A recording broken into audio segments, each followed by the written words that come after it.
The story of Superman didn't have to play out the way it did. That's true because so much of it depended on luck. And luck is something you can't depend on. It's a variable. If you do count on luck, you're apt to be disappointed.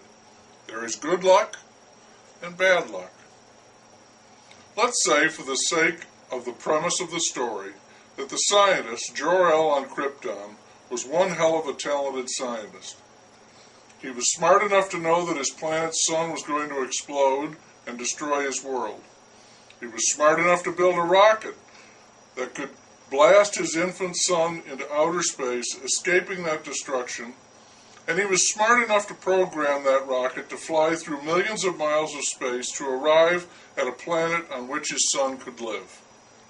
Okay, fine. That's a huge dose of smarts, but we'll give it to him. Let's say he was that good.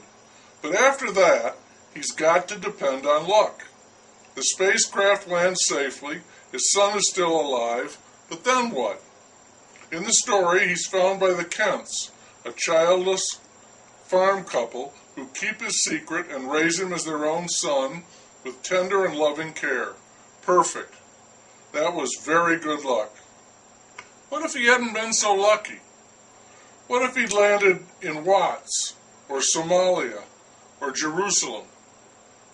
The outcome might have been profoundly different, and the stakes are high here because this isn't just a kid we're talking about. This is a kid from another planet with superpowers. Let's say the rocket lands safely in America, near a more populated area, and it's seen by many people. A large crowd gathers at the crash site around the ship, and they can see the baby. It looks human, but it must have come from outer space.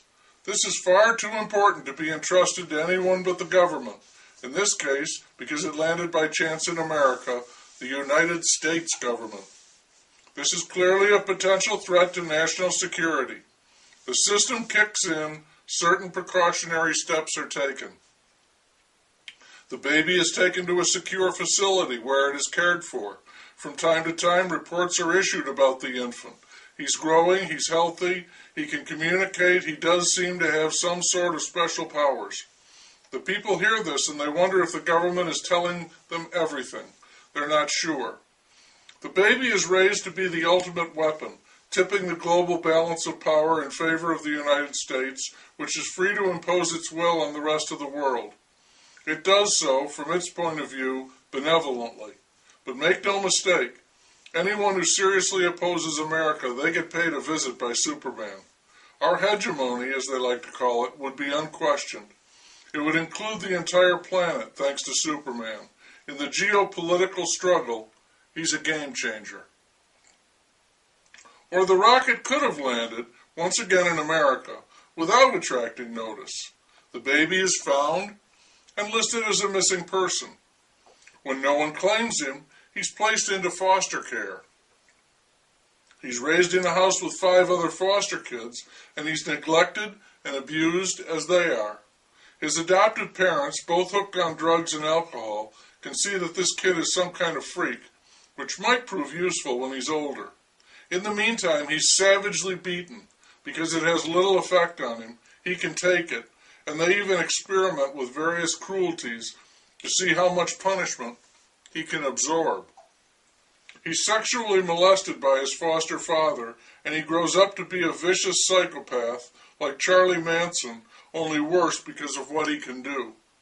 He kills animals and people indiscriminately, countless numbers, and he's a pedophile who rapes children of both sexes. He doesn't have a gender preference, just as long as they're young. He becomes rich and powerful, the leader of a syndicate that profits from drugs, prostitution, and gambling, and a host of legal ventures, primarily in real estate. He could rule the world if he wanted to, but he doesn't want to, mainly because he has such a low regard and a hatred for humanity. He does not consider himself to be human. He's satisfied with living well, killing anyone who displeases him, and sexually abusing an endless supply of children. The only thing he seems to care for are fish and cats, and when he gets upset or bored, he will let a favorite cat feast on some fish or have that same cat tossed into a tank of larger, hungry fish. In short, given enough time, he destroys anyone and anything with which he comes into contact. As you can see, the identity of Superman, not just his secret identity, but his own moral character, is very much a product of luck.